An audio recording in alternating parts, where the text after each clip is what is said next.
today is the day 3 grand finale.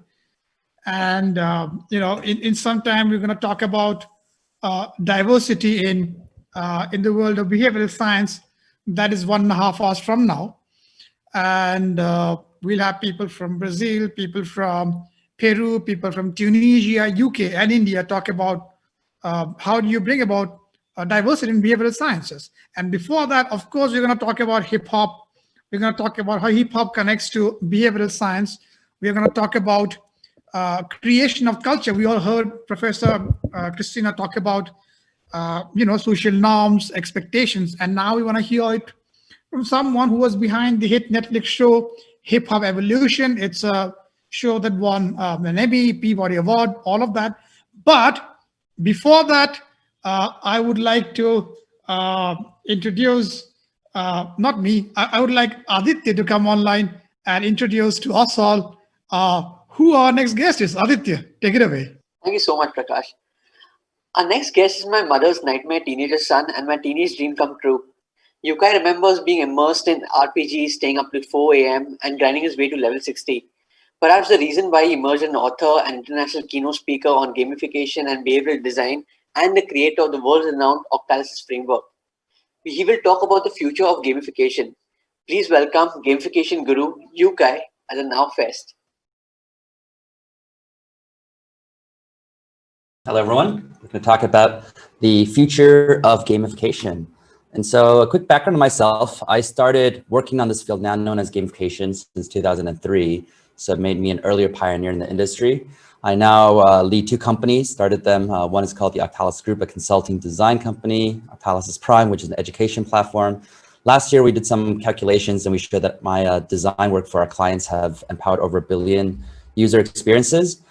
This does not necessarily mean it's 1 billion unique human beings, but if you say, the same human could be the customer of Microsoft, Skype, or Microsoft, Porsche, and Lego, but we would count that as 3 different users for practical purposes. But I do a lot of these talks at places like Stanford, Google, Tesla, IDEO, BCG, a lot of these different places.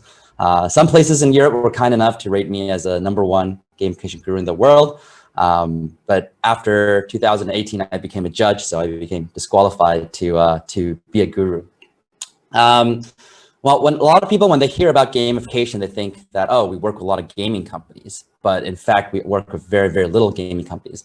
The sweet spot of gamification are things that are very, very important, but potentially mundane or intimidating, or potentially it's a very competitive market like retail. And so they just need to differentiate. So you'll see a lot of things in healthcare, finance, education, a lot of the variety of these things. Wrote a book, Actionable Gamification, yukai.com/books, takes to Amazon. And then my latest project is something called Octalysis Prime, which is a gamified island to learn about gamification. So if everything's interesting today, you feel free to go and learn more about that there through the book. So my main thing that I'm most known for is this thing called the Octalysis framework. So I'm going to skip, because this is about the future of gamification. So I'm going to skip a lot of my pre-talk about what is gamification and why it's important, etc. We're going to talk about the future. But I think one of the most important things is for people to know this thing called the Octalysis framework. And it's called the Octalysis because it's a combination between the word octagon and analysis. So, in the audience, there's probably some people who know this very well. Some people have no idea at all. So I'll quickly go through what this is, and then we'll go through some of the insights that it derives. So basically, what we have in the center are what we call the 8 core drives that motivate our behavior. And outside, there's a variety of game design techniques that can motivate those core drives. And this is a pretty busy chart. So at the beginning, we only focus on the center. So what's interesting about these 8 core drives is that every single thing we do, inside or outside of game, is based on one or more of these 8 core drives, which means that if there's none of these 8 core drives there's 0 motivation, no behavior happens. So each and one of you are here because of at least one of these 8 core drives. Some people are here because of core drive 7, unpredictability and curiosity. Hey, I'm just curious, what is this gamification thing? Let me check it out. Some people are here because of core drive 5, social influence and relatedness. Hey, my colleague, my friend invited me, so I'm here. Some people are here through the whole event because of core drive 2, development accomplishment.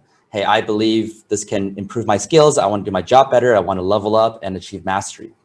Sometimes we have people here because of core drive 1, epic meaning and calling. Hey, I believe this can change the world, and this is where the future's at. I want to be part of it. Occasionally, people do through scarcity and impatience, core drive 6. This speaker only comes to our country, let's say pre-COVID, once a year. So let me reprioritize my schedule to attend this. And then when I do internal corporate workshops, some people are there because of core drive 8, loss and avoidance. Oh, I don't want to get fired, so I show up. But the key thing here is that without these 8 core drives, I wouldn't be here, you wouldn't be here, your colleagues are not working, your customers are buying, nothing happens. And so we're going to dig into what these 8 core drives are fairly quickly. And then we're going to look at also the different natures of these core drives. Some are what we call white hat motivation core drives that make people feel powerful, in control, they feel good, but there's no sense of urgency, so people procrastinate. And then there's what we call black hat motivation core drives that make people feel urgent, obsessed, even addicted, but in the long run leaves a bad taste in their mouths because they feel like they're not in control of their own behavior. And then we're going to look at what we call intrinsic motivation core drives and extrinsic motivation core drives. So core drive 1 is epic meaning and calling. It's the drive that says we feel motivated because we feel like we're part of something bigger than ourselves. And in a game, we often see this, right? It's like, oh, the world's about to end, but somehow you're the only person qualified to save the world. You know, feels very motivating, feels very engaging. You feel like you just have to go do something epic. And I also believe this is why people contribute to Wikipedia, right? Some people do it every day after work for 2-3 hours just to correct the grammar, add more content. And we know they don't do it for money, but they don't do it for advancing their careers, updating their resumes. A lot of people do this every day because they believe they're protecting humanity's knowledge, something bigger than themselves. And so anything that deals with religion, patriotism, why you would sacrifice your life for a country, or you're helping third world countries, helping the poor, this all deals with this epic meaning and calling. Core drive 2 is development and accomplishment. So this is basically, we feel motivated because we're improving ourselves, we're leveling up, we're achieving mastery.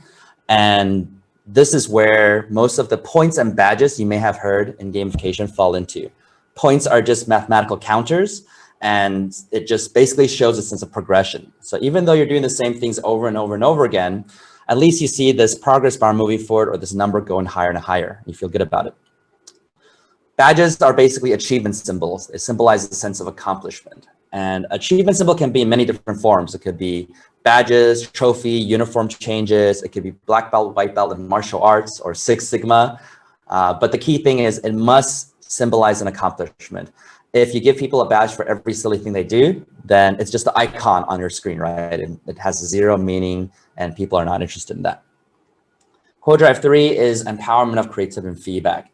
So this is like Lego. You give users the basic building blocks and there's an infinite amount of ways for them to utilize their creativity, try different strategies, see feedback, and then go back and adjust. And that's very engaging. You'll see later on, this is on the right top of the octagon, and it's the longer lasting type of motivation. We call this type evergreen mechanics. So every timeless game in the market has this core drive. You look at poker, you look at golf, you look at chess. So we just look at chess, right? Chess, so very simple game. There's 64 squares, 32 pieces, but people have been playing for centuries and it's still fun today. Chess does not need to be like every week, oh, here's a new piece, here's a new board, here's a new map, a new hero enters the scene, right? Chess does not need to add more content to stay fun because our brains are entertaining itself and it's like being an inventor or a scientist, lifelong experimentation. It's always engaging. So empowerment of creativity and feedback is all about meaningful choices, self-expression, strategy, and the like. Core drive 4 is ownership possession. So this is a drive that says because we feel like we own something, we want to improve it, we want to protect it, and we want to get more of it. So this is like virtual goods, and also a lot of currency management. It also deals with things like why we like to collect stamps or baseball cards, and then also things that are more abstract. Like if you invest a lot of your time to customize your Facebook profile, or LinkedIn profile, or Dropbox folder, you feel more attachment, hence ownership over that experience. And so even if a new technology comes out that's supposed to be better, you don't want to switch because that one doesn't understand me. This understands me. This is my system. Core drive 5 is social influence and relatedness. So this is basically everything you do based on what other people do, think, or say. So it deals with things like collaboration, competition, social appreciation, gifting. It also has this relatedness piece that deals with things like nostalgia. Like if you see a product that reminds you of your childhood, you have a higher chance of buying the product. If you meet someone from the same hometown, you automatically have a higher chance of striking up a deal with that person.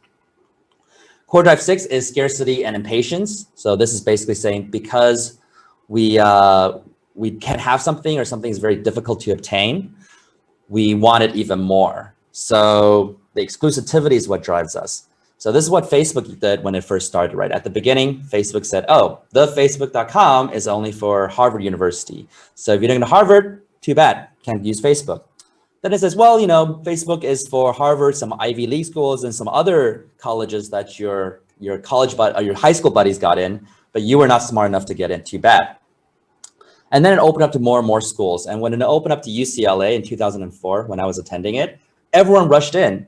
Not because they already knew how great Facebook was, right? Because no one has used Facebook before, but that sheer exclusivity alone made people want to do it. Hey, you're not allowed to join. Okay, now you're allowed to join, and people all rushed in. Now, this is also a core drive that a lot of social mobile games use to monetize. So some people will say, go into a game like Farmville, and they'll say, oh, you know, this game is kind of fun, but I'll never spend real money on a stupid game like this. And then Farmville will start to dangle this mansion from their faces. And they're like, oh, this mansion looks really cool. I wonder what I need to do to get this mansion. Oh, I need to do 50 more hours of farming. That's a lot of farming, right? Wow, that's crazy. Oh, but wait, I just have to spend $10 and I can get the mansion immediately. $10 to save 50 hours of my time. That's a no-brainer, right? So suddenly you're no longer spending $10 to buy some worthless pixels on your screen. You're spending $10 to save 50 hours of your time. And because you're such a self-respecting, savvy professional, suddenly it becomes an amazing transaction. So you can see how these core drives change our value systems at times. And what's weird here is that technically these games are all free to play, right? So we play the game for free, and then we spend money to play less of the game. You know, how does that make sense, right? Is the game fun or not? If the game is so much fun, why are we spending money to skip the gameplay? And this deals with what we call extrinsic motivation versus intrinsic motivation, which we'll talk about a little more later. Are you doing it for the result, or are you doing it for the experience? If you do it just for the result, you want to get there as fast as possible, right? You'll do everything possible to get there. And if you need to pay, that's fine. Some people cheat to get there. But if you do it for the experience, you want it to last as long as possible. You just want to be in that environment. So that's something very important when people are thinking about gamification. Core drive 7 is unpredictability and curiosity. So this is the drive that says, because we don't know what's going to happen next, we're always thinking about it. So this is heavily utilized in the gambling industry. But whenever you have a sweepstakes program, a raffle ticket system, a lottery system, you have this core drive. This is also the drive that makes us want to finish a book or a movie, which is why we really don't like spoilers. We don't want people to tell us how it will end before we're ready. So there's a lot of scientific research behind this core drive. The most famous one is called the Skinner box. So scientists, B.F. Skinner, put an animal in the box, mouse or pigeon, and in the box there's a lever. So the first experiment is that whenever the animal presses the lever, food comes out. And what you'll see is that the animal will press the lever until it's no longer hungry because it doesn't need food anymore. Makes sense, right? But then when they change the mechanic to the point where whenever the animal presses the lever, food may or may not come out, and sometimes two come out, what you'll see is the animal will constantly be pressing the lever regardless if it's hungry or not, because it's messing with its brain. You know, will it come out, will it come out, will it come out? And there you have a little bit of gambling addiction right there in a Skinner box. In the early days of gamification, some of the critics were saying, oh, you know, giving people these points and badges is like putting them in a Skinner box. But we know from the Octalysis framework that this statement is imprecise, right? Because points and badges, if done well, is about core drive 2 development and accomplishment. But the unique insight about the Skinner box is not that rewards or goals or points or badges give people obsessive behavior, motivate obsessive behavior. It's that variable rewards, unpredictable results. Core drive 7 drives obsessive behavior. And later on, we're going to see why this is what we call extrinsic or intrinsic black hat type of motivation. Now, core drive 8 is loss and avoidance. Pretty straightforward. You're doing something to avoid a loss. You don't want something bad to happen. It's the fear core drives. Dictators love it. It's very reliable. But as you know, people don't feel great about it.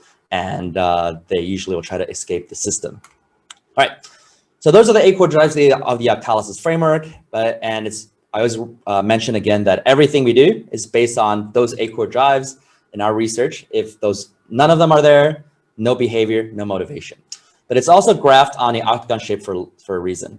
The left side of the octagon, I call them left brain core drives. And it doesn't mean it's geographically on the left side of our brains, but it symbolically represents our logical brain versus the right brain core drives that symbolically represents the emotional brain. Now, what's interesting is the left brain core drives deal with extrinsic motivation, things you do for a reward, a purpose, or a goal, but you don't necessarily enjoy the activity itself. So once you obtain the reward, you hit your goals, or you get used to the reward, you stop doing the behavior. The right brain core drives deal with intrinsic motivation. So things that you just enjoy doing to the point that you're even willing to pay money just to experience. And even if you lose all your progress the next day, you would still want to do this activity today, because that's how we measure our quality of lives, right? How much time we spend on things we just enjoy doing. That's not important or essential that we have to do. We just do it because we like it.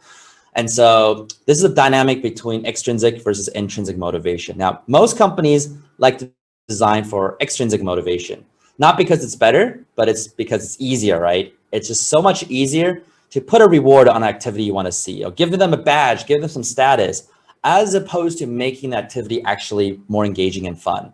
The problem is that extrinsic motivation can oftentimes kill intrinsic motivation. What does that mean? Let's say I love to draw, and I always draw for free. It's my passion.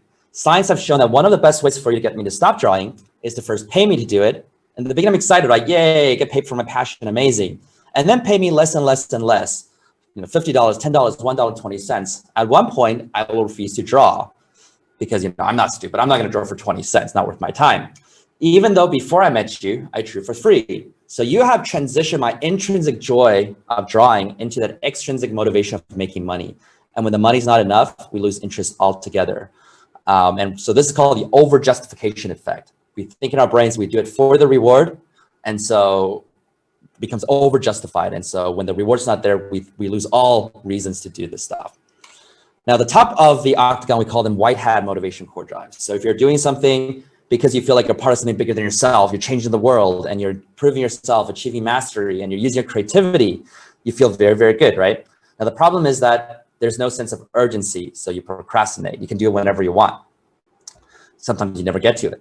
If you do it, it'll make you very happy, but a lot of times we don't get to it because we spend most of our time doing the black hat activities on the bottom. So if you're always doing things just because you want to avoid a loss, you can't have something, or just because you don't know what's going to happen next, it's still extremely powerful in driving our behavior, but we don't feel great about ourselves because we feel like we're not in control of our own behavior. So the moment we can escape, we will want to escape. So white hat motivation is usually good for long-term employee motivation, loyalty programs, community management, innovative systems. Whereas black hat motivation is good for one-time transactions. You just want to get people to give you their credit card number, to donate some money, or short bursts of activity, such as a 2-week competition as opposed to a year-long competition. Now, as time goes by, a lot of companies have fallen into this danger where a lot of them become more sophisticated and they go for what we call data-driven design. Right? And data-driven design, it sounds very smart because, oh, we don't know the answer, so we just look at the data and we do what the data says is right. The problem is, because black hat motivation drives urgency, whenever you are too data-driven, you'll always go more black hat. You'll say, oh, look, we did a torture break design, which is the designer says, oh, you stopped. You can't do this until you wait for 5 hours later. Everyone comes back 10 times a day, and then they're inviting all their friends. So let's do more of that. And so the experience will be more and more and more black hat. So if you look at a lot of Zynga games, they do a lot of data-driven design. And so in the short run, all their metrics look great. Monetization, retention, virality, all those things look amazing. The problem is that most people don't feel good when they play these games later on. And so when they can quit the system, they will want to. When my mother quit Farmville, that was the happiest day of her life because she felt like she finally left the grasp of that devil. And so it's important to kind of balance the white hat and the black hat experience when you think about designing something. Now, just because we call this black hat gamification doesn't mean it's necessarily a bad thing. A lot of people voluntarily put themselves in black hat gamification to get themselves to eat healthily or go to the gym more often. And so this is a funny example where it's an alarm clock, Or every time you press the snooze button, the wake me up 10 minutes later button, it destroys your money. So you're waking up because you don't want to lose money, right? That's core drive 8, loss and avoidance. And it doesn't feel great, but you're okay with it because it's a goal you want to accomplish. You want to get up. What people don't like is when marketers, employers, governments, educators, parents use a lot of this black hat techniques to get people to buy things they don't need, to work overtime without proper compensation, to get manipulated. And a lot of people will still do the activity because this is obsessive, but they'll feel terrible. And in the long run, when they can run away, they will. So employees join competitor firms, customers go buy from other companies. Sometimes children run away from home if the parent's strategy is too black hat. But if it drives people to what they already want to do, then they actually thank you for this. Like you thank your gym trainer to call you a loser when you're doing push-ups, right? It doesn't feel great, but it led you to core drive 2, development accomplishment. So you feel good. So once we have this system, we can start to analyze different experiences like Facebook. It doesn't have a lot of epic meaning and calling or core drive 6 scarcity and patience. It has a lot of other core drives. We can look at games like Candy Crush. Again, I'm going through a lot of this really fast. You can dig deeper into a lot of these things online, and my other content online too. You can look at LinkedIn, which is pretty interesting because it's very left brain focused, right? And it kind of makes sense. It's about your career, it's about your life, extrinsic motivation. So everyone feels like they need to create an account, but it kind of just sits there. You know, there's not a lot of stuff to do on LinkedIn. A lot of people, most people, they only go on LinkedIn when not one, they need to find a job, or number 2, they need to recruit people or find a business opportunity. So I believe if tomorrow was the end of the world, today people will still go on Facebook, but probably not on LinkedIn, right? Because Facebook is experience oriented and LinkedIn is result oriented. And when you don't care about the result anymore, end of the world, there's no reason to go on LinkedIn. On Facebook, you'd still try to say goodbye with your friends probably. All right, so this is the Octalysis framework. This is level 1. And once you understand the 8 core drives in the center, that's when you start to think about the game design techniques and game mechanics in the outer zone to try to bring out those core drives. It could be points or badges, right? It could be group quests. It could be a variety of different things. But the key thing is an experience works not because you have these game mechanics that are found in all the failed games too. It's because it actually pulled on our core drives within. So when I published this framework in 2012, for me, I just wanted to be useful as a tool.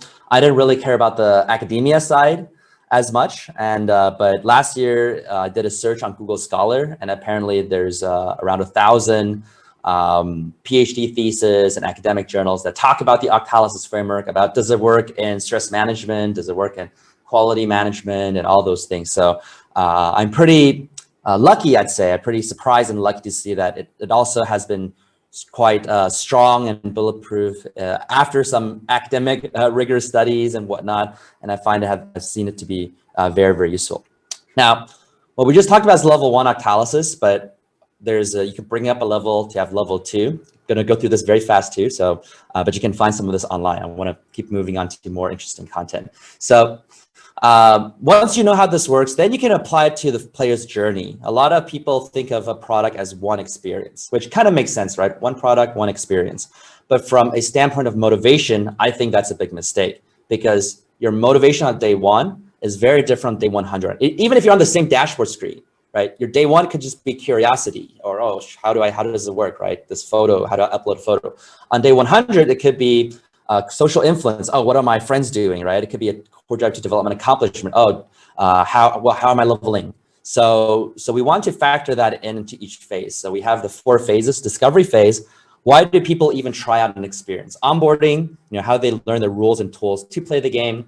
Scaffolding, which is basically the regular journey. People come back once a day, once a week, once a month, or 10 times a day, whatever your design is. And it's about why they would do that. And the end game, which is how do you retain the veterans, people who've been there for 5 years, 10 years, they've done everything there's to do. And so in their perception, there's nothing more, right? So have you designed anything for them to stay in the ecosystem and contribute value? Now, so for every phase, we think about what core drive motivates that phase, right? And remember, if there's no core drive, there's no blue area, there's no motivation. They just drop out. They don't even go to the next phase. And so maybe at the beginning, it's all just a bit of curiosity that made you sign up. Maybe onboarding, you actually feel really smart. So it's development accomplishment. Maybe scaffolding is social, etc. Once you understand this, then you can push up another level to level 3 Octalysis. And this you can factor in different player types. Here I have Richard Bartle's 4 player types: achievers, explorers, socializers, killers, because it's the most well-known in the gaming world and many other type of experience design worlds. Richard Bartle is actually a friend of mine, and I've done a 3-hour interview with him and learned a bunch. But you don't have to use these 4. It could be any persona you want: international versus domestic market, engineers versus marketers. But the key thing here is that we can factor in different player types and different phases, so we can understand, hey, maybe there's some kind of motivation for every person at every stage, and we can start crafting that experience to make sure people are happy and they're engaged and they'll keep going back into that system. Now, I know this event is heavily focused on a lot of behavioral science, behavioral design. I think there's an event coming up too. So I thought it's a good thing to also show that one of the useful aspects of the Octalysis framework, at least for me, is that it helps me understand other frameworks on the brain better, other models. I can put them into better context. So I'm going to do a quick display on stuff like that. So this is the self-determination theory, and it's Ryan and Daichi figured out that, hey, look, people are not just motivated by getting a reward or avoiding punishment. They're motivated by these intrinsic components: competence, relatedness, autonomy. Then this is popularized by Daniel Pink's book called Drive, and he adds another one called Purpose. So you can see here that purpose is like epic meaning and calling. Competence is like development accomplishment. Autonomy is empowerment of creativity and feedback, giving people more choice. And relatedness is social influence and relatedness. So what you'll see here is that it actually explains a lot of the white hat core drives, right? Things on the top. But it doesn't necessarily explain, for instance, why people are addicted to gambling. It doesn't talk as much about the black hat motivation core drives. And it's fine because the goal of the self-determination theory is to get people to do creative work. And so we know white hat motivation and intrinsic is about getting people to be creative and whatnot. So it doesn't necessarily need to explain the other things. Now, later on, if you look at behavioral economics, it's all about the left side versus the bottom because it's about economic transactions. This is Nicole Lazzaro's 4 keys to fun. And basically she realized that there's 4 types of fun. There's hard fun, easy fun, people fun, and serious fun. Without going into a ton of detail, we can use the 8 core drives to understand, okay, basically 2 core drives correlate to each one of those 4 keys to fun. I just talked about Richard Bartle's 4 player types, right? Achievers, explorers, killers, and socializers. You could use the Octalysis framework to understand, okay, what core drives motivate these player types more? Explorers about unpredictability, socializers about social, achievers about core drive to development accomplishment and overcoming scarce challenges. Killers are kind of like achievers combined with socializers. They have to achieve, but over other people. So we could kind of understand that a little bit better too. This is Maslow's hierarchy of needs. It's probably the most famous model on human psychology. And so I'd be surprised if many of you haven't seen this before, but basically you have to satisfy the bottom ones to care about the top ones. Now, what's interesting here is if you match it with the Octalysis core drives, you'll see that core drives 1, 2, 3 are on the top, core drives 4 and 5 are in the middle, and 6, 7, and 8 are in the bottom. So you can kind of just overlay the Octalysis onto this, this model. And the top ones are white hat motivation, the bottom ones are black hat. And it's mostly because the bottom ones deal with what we call our reptilian brain. It's about survival, right? Avoiding danger, going after scarce lands, and getting exploring new lands, going after scarce resources. So we feel like we're not happy if we're just constantly using that to drive our behavior because we feel like we're animals, right? Whereas the top ones are what we call the neocortex, the thinking brain. Now, what is my meaning in life? Do I like poetry? Do I like music, right? So if we spend a lot of time in those activities, we feel more human and we feel happier. So that's why these are correlated. This is Mikhail Csikszentmihalyi's flow theory. Basically, it's a combination between how difficult the challenge is and how high the skill level of the player is. And the goal is you have to stick in the middle to achieve a flow state. And so with the Octalysis framework, we can kind of see that the top of it, we use loss and avoidance. And that increases a lot of anxiety, can make it easier through scarcity, make it easier. Now it's just development accomplishment. It's not easy, but I can do it. In the middle flow, it's empowerment of creating feedback. It's like playing with Lego, right? You can't lose as long as you're playing, you're winning. And then you go lower, ownership possession. It's like a collection game, just clicking on cows or collecting stamps. Not very difficult. Some people say it's very relaxing and so if their lifestyle is very stressful, they like that. And then social influence relatedness should be just be in a chat room, just chatting. There's no real difficulty there. And then unpredictable curiosity. When there's randomness, then skill is irrelevant. So it equalizes the playing field.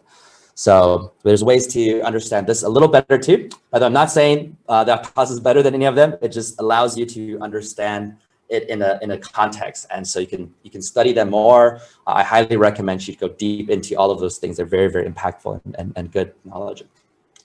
A lot of people are studying behavioral economics these days. And so it's from Thinking Fast and Slow by Daniel Kahneman and Nudge by Richard Thaler. And there's a lot of different topics: goal dilation, chunking, endowment effect. And we'll see that most of that now falls into extrinsic motivation and black hat motivation, which kind of makes sense, right? Because it's economics. It's about transactions. So it's extrinsic motivation. And it's about what people quickly choose to do. So that's black hat, not what they aspire to do.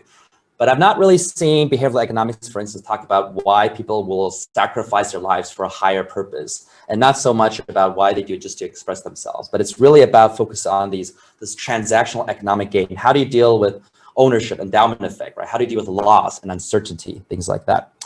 Robert Cialdini can do the same thing. So his books called Influence has 6 principles. We can understand through the Octalysis. You kind of get the idea. Hook model. We can also use the Octalysis to start understanding. In fact, the hook model, we can actually apply level 2 Octalysis, because the hook model is meant to be a cycle of activity through a whole journey. So there's all these ways to use the Octalysis framework, which I find it quite helpful for understanding the brain and also creating engaging experiences. All right. So when you look at the Octalysis framework, there's white hat, black hat, intrinsic, extrinsic, right? So it kind of breaks it into 4 quadrants. Now, what's interesting, it creates some kind of special effects. So on the left top, that's white hat and extrinsic, right? Those are things like points, badges, and leaderboards. And they're kind of nice, but like I said earlier, it creates the over-justification effect. So people feel like, oh, the points are nice, but once the points get boring, I don't want to do it anymore, right? Because I just did it for the points. Oh, the badges are cool, that's fine. Leaderboards, hey, if I feel like I have a chance to get in the top 10, I'll do it. But oh, now like I have 2,000 points and number 10 has 20 million points. Like, why should I try even? Like, I should just give up, right? Because you're not doing it for the activity anymore. You're doing it for the points, the badges, leaderboards, for the reward. Now, some companies move on to the left bottom, black hat and extrinsic. So these are different things like exclusive. You're not allowed to come in, or you're only allowed to refer 3 friends and all those things. And what we'll see there is that it creates obsessive short-term behavior. It will create a lot of results, and companies who use this, they tend to, in the first 1 or 2 months, they'll tend to have great returns, and a lot of them make a great case study with great ROI. A lot of them use it to raise funding from an investor, but after month 3, month 4, people just completely burn out. They don't want to touch it anymore. So it's short-term behavior that's obsessive. Now, some companies move to the right bottom, and you can see that Zynga actually does a lot of moving from the left bottom to the right bottom. Black hat plus right brain intrinsic.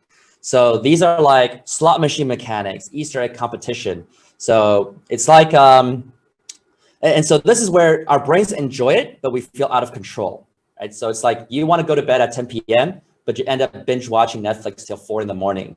So your brain enjoys it, but you feel out of control. So so you feel guilty, right? And sometimes we have to create this justification. It's like, oh, at least I learned how medieval politics work against each other. Or, oh, at least I finished season 2. In our brains, we have to think of some kind of justification to say, I did not waste my time. I got something out of it. And then, so this creates gambling-like guilty addiction. And then on the right top, we have white hat plus right brain core drives. So those are things like giving people autonomy, meaningful choice, and boosters. So this is mostly the longest lasting type of design. It's called evergreen happy engagement.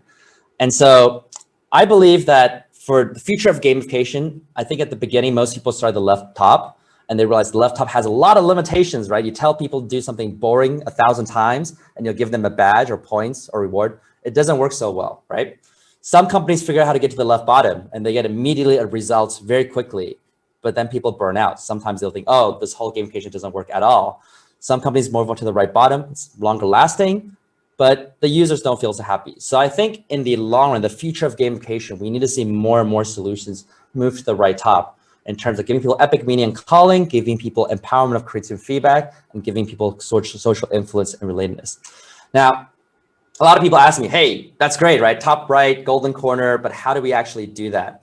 And the last thing I'll talk about in today's talk before, so hopefully we'll have some time with Q&A, is the pattern I see with how to create that empowerment of creative feedback, giving people meaningful choices and strategy.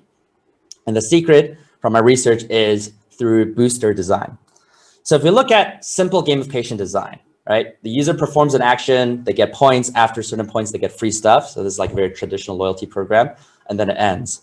And they say, please come back and do it again because we have more free stuff. And if the free stuff is still appealing, they might come back and do it, get more points and do it again, right? But who knows if they'll do it? It's at the mercy of the user. Or they'll say, oh, get points and get a badge, right? No free stuff now, just a badge, an icon on the screen, right? This is like a lot of gamified internal employee motivation systems. And that's the same thing. Hey, we have more badges. Please come back and do the action more because maybe you care about more badges. Sometimes the points and badges are separate. So you get points if you do desired actions and it's just a number sitting on your screen, does nothing. And then the badge comes from a certain milestone, like, oh, you've been a member for a whole year, right? Separate. But if we look at a simple game's desired action is to kill monsters. And what do you get when you kill monsters? You get EXP, experience points, gold, and treasure chest / loot. And experience points help you level up, which makes you stronger. Getting gold and treasure chests and loots help you get gear, and your gear makes you stronger and look cooler. Now, it's important to realize that looking cooler is an end. And, you could say, oh, well, I still want to look even cooler with more gear. So you might go back and kill more monsters. But becoming stronger boosts the activity of killing monsters. It makes you kill more monsters faster, which means you get more EXP, more gold, more treasure. You level up, get more gear, and you become stronger, and you can do that again. So this is what we call a game loop. The reward itself makes people go back and do the desired action. Sometimes if you give people status, right? You say, hey, you're the #1 person. That happened to me. When I got into the top 5 in the highest division in StarCraft 2, I took a screenshot to prove I did it, and I quit the game forever. So the game rewarded me with status, and I stopped doing the desired action. But if you give a user a powerful sword, right, after killing a lot of monsters, it makes zero sense as, yay, I got this powerful sword, I'm going to quit the game. The only thing that makes sense is take that powerful sword, go back and kill more monsters faster. Now, sometimes the game is more complex and your gear can help you level up faster. And sometimes your gear can also help you find treasure faster. The magic find, you get luckier, right? So these green arrows are essential. This is an example of a game loop we designed for our clients. We definitely won't have time to go through the details here, but the key thing is that we need to pay attention to when there's an end and when there's a booster. So there's the green arrows that boost the desired action. It's very, very important. Here's another example of an e-commerce site, and here we have quite a few green booster arrows. So there is that game loop going on. Now, this is my own education platform called Octalysis Prime. And so this is 2018. So the goal is to return daily, watch a lot of videos. If you watch videos, you level up your core drives, you unlock your powers, and you obtain status, whatnot. We also want people to come back every day to open a chest and capture Geomon, which are little creatures. You challenge with your knowledge of gamification. If you beat it, you capture it like a Pokemon. Now you open a chest and you can collect Chou coins, and but you can't really do much with the Chou coins, right? So you don't do anything with Geomon since your album, can't do much with the Chou coins, and it ends. But the power-ups allow you to open the chest twice a day as opposed to once a day. So now when they unlock this power-up, we realize they don't just come in once a day now. They come in twice a day because they can open 2 chests a day. And if they don't, they feel like they've wasted their resources.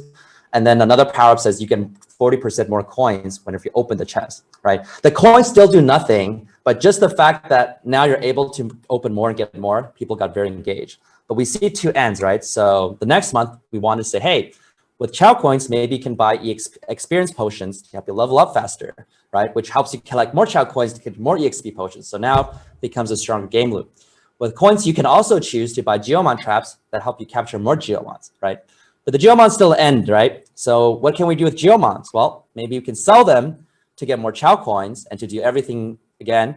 Maybe you can set them free to get core drive 1 epic meaning and calling points to level up that more.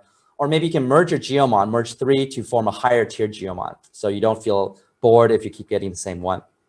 And so you can see how we slowly go from a simpler game loop to a more complex game loop.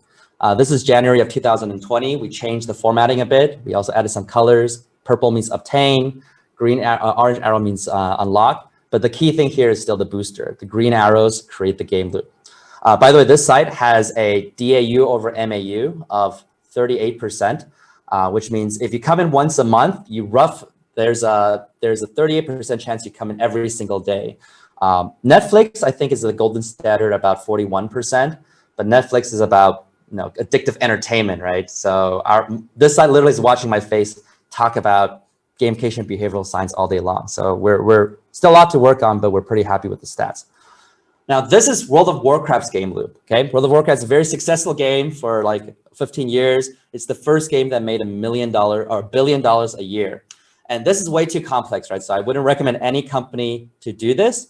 But what happens is that a lot of companies come to me and they say, hey, Yukai, we gamified our website, our product, and it's as amazing as World of Warcraft. It's as fun as World of Warcraft. I'm like, oh, interesting. It's fun as World of Warcraft. Let me see what it does. And when I check it out, it's basically this, right? And obviously, they don't need to have World of Warcraft, but it probably shouldn't be this either, right? Or at least they should know the difference. And so I believe the future of gamification is to do it through Core Drive 3 white hat intrinsic design. And the way to do it is through good booster designs that create good game loops. So as a summary, I'm talking about the promise is stronger than ever. Gamification is now going from promising theory from when I started 2003. It was actually 2003 was not promising. 2015 it was promising, but now it's creating large scale impact. And I see more and more budgets revenue go into this space, especially with COVID. A lot of traditional companies who didn't think they need it are asking for it now. A lot of car companies are reaching out to me, a lot of hotels, a lot of pharmaceuticals, all that stuff, healthcare. I believe the future of gamification is about increasing sophistication with intrinsic white hat designs. I'm actually teaching this a lot because I don't want people to run agencies to say, yeah, I teach gamification, I do gamification, and they do the other strategies that burns the user out. And then the companies will be like, well, we gave gamification a chance, it didn't work, so let's just move on, right? I want to defend this industry well. But no matter what we call this, either call it gamification or whatever, the ability to increase motivation and make things more engaging will never become obsolete as long as the human brain remains the same. And I believe as long as humans also enjoy games. And so it doesn't matter what it's called. Some people really don't like the gamification term. I'm not a fan of it. And so even if it's called game-based solutions or gameful UX, that's all fine for the future of gamification. My big thing is we want to do it to create value and make the world better. So like I said, if you want to learn more about the Octalysis framework, you can check out my book. And of course, like I said, you can check it out on octalysisprime.com. So cool. So thank you. And hopefully we'll have time to answer some questions if we do. Thank you so much, Yukai. That was some presentation, a power-packed. We have a lot of questions. We also have Rodrigo who has joined us. Rodrigo will be starting our session in a couple of minutes. But first, we want to say thank you, and we want to take up the questions, Yukai. A lot of questions out here. Let me find out something really fast. The first question is from Tanya. And she says, when adapting this model to real life to change some behavior, do you take all drives into account or only the relevant core drives for that particular behavior? I think it's talking about how do you figure out what's the best core drive to use? Yes. Yeah, so it's good to consider all of the core drives, but usually, first of all, you don't need all 8 of the core drives to create behavior. You actually just need one very strong core drive to motivate a behavior. And so, of course, and actually one very strong core drive is better than a little bit of everything. Now, and so we usually recommend looking at 2 or 3 main core drives, and this is where design skill comes, right? Because you want to see the player type, right? Who you're targeting, what core drives motivate them more, demographic or country or whatever it is. And you also want to talk about the desired action, the activity itself. So when we work with a project about like motivating retail employees, right? The thing with retail work is that it's monotonous. So the first thing we'd say is, oh, can we add core drive 7 unpredictable curiosity, make it more interesting and there's more delightful surprises. And we know that maybe Core Drive 2 development accomplishment is for the managers, for the employees may or may not so, but Core Drive 5 social influence is important. They want to be appreciated by their coworkers, their boss, and the customers. So we immediately focus on those two core drives, social influence and unpredictability. So we have to, so every design project is different, but yeah, you want to figure out what is the best type of core drives to motivate the best type of people at that moment. The next question is kind of for clarification. I think there's some confusion about what is a white hat versus a black hat technique. Yeah. So Newton asked this question, and the question is, if preventing illness is a goal, then one uses black hat gamification. And if promoting wellness is the goal, you use white hat gamification. Did I get that right? Okay, so there is the goal you want to motivate, right? And then there's the nature of the motivation. So the goal could be anything. It could be good or evil, right? You could try to motivate people to work out and be healthier through black hat motivation because they just need the urgency. But you could also motivate terrible behavior through white hat motivation. You know, some of the dictators of the world, they use epic meaning and calling, right? So people feel very motivated. It's like, oh, but they think they're making the world better, but they're actually persecuting other people, right? So the goal of the motivation could be good or bad. That's based on the entity, the designer. So the white hat and black hat is the nature of it. White hat, people feel in control. They feel good. They feel happy. Black hat, they feel out of control. So that's why, and they feel like, they feel this urgency, like, oh, I have to go do it. So sometimes, again, you always wanted to go exercise more, but you're just too lazy, right? So then you have a gym trader that says, if you don't go, I'm going to, deduct $100 from your deposit account every day. And you're like, oh, wow, I don't want to lose money, so I got to start working out, right? But it's a goal you still want to do. You want to work out more. So it's black hat towards something you like. So it's good to understand those two. Yukai, I got another question out here. Actually, I'm at a loss, okay? They were fantastic questions. All right, there's a question again from Tanya. Are there any psychometric instruments or tools to tap into these core drives? Yeah, there's a variety of instruments. So I'm not an expert on those tools itself. I tend to work with companies that just see a behavioral increase and they're happy, whether it's a nonprofit, a lot of education, a lot of schools also. We try to do more of those than, pure commercial projects. But there are also a lot of tools for brain chemistry and whatnot. So dopamine, right? When did dopamine fire? A lot of it is because there's a scarcity trigger, and then you accomplish this, there's a development accomplishment. Oxytocin is measurable. It's the appreciation chemical in the head, and we have that when Core Drive 5 social influence ability is fired.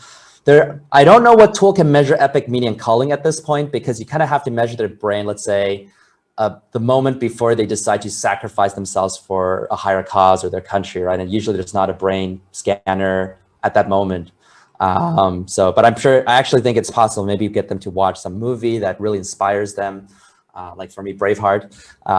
So it's definitely possible, but usually, like I said, the academic side, I don't go into a lot. I know a lot of people studying. I'm sure people have used tools and psychometric tools to measure all of these things. But from my point of view, I measure if the end behavior, the desired actions have been committed, and therefore we know people are doing these things and benefiting from it. We have time for, I think, one or two questions more. We'll have to keep on going, but let me find one question. I saw one from Nihar, and he says question number 1. And the funny thing is he never gave me a question number 2. So I wonder what he's trying to do with me. He's trying to mess with me. But Nihar, your question is, do you think Epic Games is doing the best gamification right now? Yeah, by the way, just saying 1 is a Core Drive 6 and 7 strategy. There's a scarcity, well, is there a 2? And there's a curiosity. So it makes you wonder more than usual. Epic Games, I think I live in a world where everywhere I go, I see things that are done in a subpar way. It could be done way better. And so the first thing is what they're trying to do, right? Of course, especially with this whole thing with Apple, everyone's just trying to get more revenue, right? So it's not necessarily, hey, let's make the players happier. It's just like, hey, we would like more revenue. And Apple said, we would like more revenue. And it's like, oh, because we create the whole ecosystem. And they say, well, we create the game. So when it comes to the actual end purpose, it may or may not be. So, but they do harness core drive 1 epic meaning and calling, right? So they say, hey, look, Apple, you used to do epic meaning and calling. You said Apple is about defeating Big Brother or liberating human beings, right? And now you're Big Brother, so now you're this evil giant, and now we are the people liberating the humans, the player base, and doing this. So they try to do that, but epic meaning and calling is all about believability. So like if let's say a lot of people believe McDonald's is bad for your health, and suddenly this is, oh, eat more with us because it protects your family the most, then it's not convincing, right? People think, hey, that's a slap in my face. I don't believe that. It backfires unless you do it properly. There's a longer talk about that. Or if people believe, big oil hurts the environment, and they say, hey, pump with us because we can protect the environment more, then also could backfire. So in this one, I think people do say like, oh, you're talking all about liberating human beings from Apple, liberate the players with a fun and creative style. But in fact, most people don't really feel like it's epic meaning and calling because, again, they say, oh, you just want to collect more revenue for yourself. So I think there's a lot of other things they can do in terms of social influence, adding the social proof. What they did a really good job on is the core drive 7, unpredictable and curiosity, because from any type of marketing, it needs to feel different and stand out. So all the press writes about it, which means they did a great job on just spreading virally about the concept. Yuka, we are out of time, but let's take one more last question, because why not? And Rodrigo is fantastic. I'm sure he's why not very happy with us taking this chat. I'm sure he's listening in right now. You can choose any one of this. I got 2 questions for you. The first question is gamification, overused? This term is thrown away too lightly in today's world. Question number 1. Or starting today, right, when you all go to sleep, all our viewers from all over the world, when you wake up tomorrow, how can we, what is the one thing we can do to use some element of gamification in our life to bring about some change or some learning, or do that marathon, read the book? Any one of these, what would you like to say? I'll say this is the first time ever a person gave me core drive 3 empowerment, critique, and feedback, which is giving me a meaningful choice. Which question do I want to answer? Very interesting. The first one is interesting to answer. I think the second one is more useful for our audience, so I'll go with the second one. I think the most important thing when you wake up is to think about, first of all, human-focused design over function-focused design. It's not about efficiency, it's about human motivation. And the way to think about it is to think about desired behavior, right? Whatever you want to do, write your book, whatever, and think about what among those 8 core drives motivates you to do it, right? Because if there's none of the 8, you don't do it. And then start brainstorming core drive 1, 2, 3, 4, 5. How do you add more ideas? Can you use a dice roll to add unpredictability? Can you tell a friend, say, hey, keep me accountable, or say, keep my $100. And if I don't do it in the month, like just keep my money, right? And so think about those 8 core drives in any desired behavior you want. I think by thinking through those 8 core drives, I use this on an hourly basis, by the way. Every email I write, every commercial I see, banner, I think about and I use these 8 core drives. Some people say it's like being unplugged from the matrix. They just see code now. So I think just having those 8 core drives in your head, I think it'll be life-changing. I wish I knew this stuff even 1 or 2 years before I figured it out. So. Yuka, thank you so much. You are very kind with your time.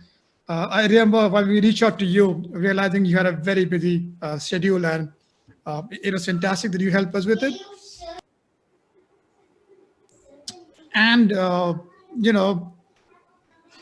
thank you. You have a huge, by the way, you have a huge fan base out here, this part of the world. I was not aware if you know about it or not, so I just wanted you to know. A lot of fans out there, people have reached out who said thanks a lot. Another couple of 100 of DMs saying, can you please record this?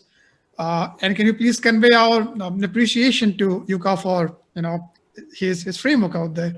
So on behalf of all of them, I want to say thank you, and have a good day here and stay safe. Thank you. And now I'll go change the world.